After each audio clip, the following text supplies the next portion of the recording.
So today I chose to talk about Surah Al-Tahrim, and I'll share some personal experiences that I've had.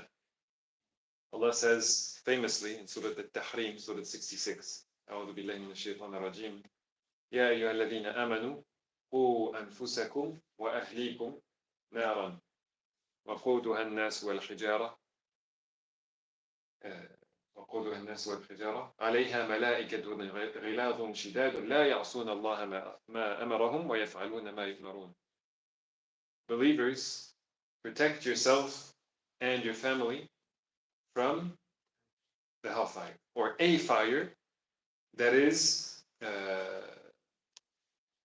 the fuel of which is people and stones. Meaning, scientifically speaking, magma, right? And this fire has very harsh angels guarding it that do not budge regarding the command of Allah. So other places in the Quran will discuss the kinds of conversations that people have with the angels to get out of there. And the angels never budge. So I've had a few experiences where parents come to me. One of them, actually two of them, my son is dealing drugs. Two of them. And both of them, after some years, now that son is leading a respectful life, stopped dealing drugs, and has a job and is Muslim, attending the masjid somewhat regularly. And subhanAllah, one of them actually went to jail. And they thought that it was going to be a very difficult, like he was going to spend quite some time, and out of nowhere, all the charges were dropped. It was like a mercy of Allah came and somehow all the charges were dropped. So both of those dads, when they came to me, I told them exactly what Allah says here. You want to protect your family. Allah says, protect yourself and your family from this fire. You want your kids to stay on the right path. So what does the next ayah say? Or the second next ayah. Ya ayyuhal ladhina amanu. The second instruction in the same page. Ya ayyuhal ladhina amanu tubu ila Allah tawbatan nasuha. Tawbatan nasuha is another word for sincerity. Ikhlas is sincerity. Nasuha means very sincere tawbah. Sincere tawbah means that you're deeply reflecting upon yourself and finding what it is that was done wrong on my part as a dad, and what it is that I need to turn back to Allah to, and Allah will fix things.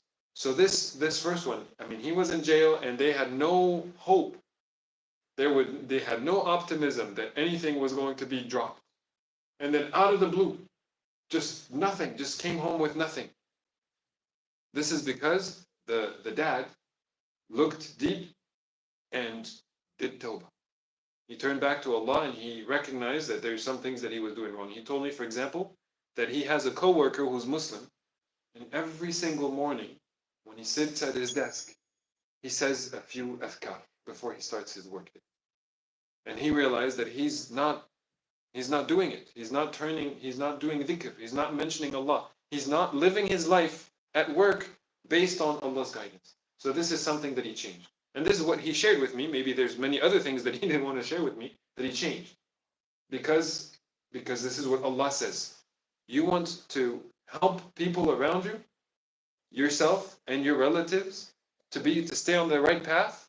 This is Allah's instruction. It's very clear in Surah Al-Tahrim. Believers, help your family stay on the right path. Believers, make tawbah to Allah nasuha. Deep, introspective tawbah, that you're deeply thinking about what needs to be changed. And that is one of the first names of Allah that a person learns when you're studying Juz Amma.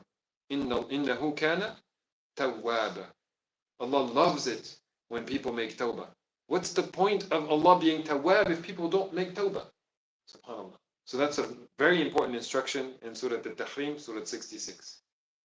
اللهم اجعلنا من التوابين ومن المتطهرين آمين. السلام عليكم ورحمة الله. ولا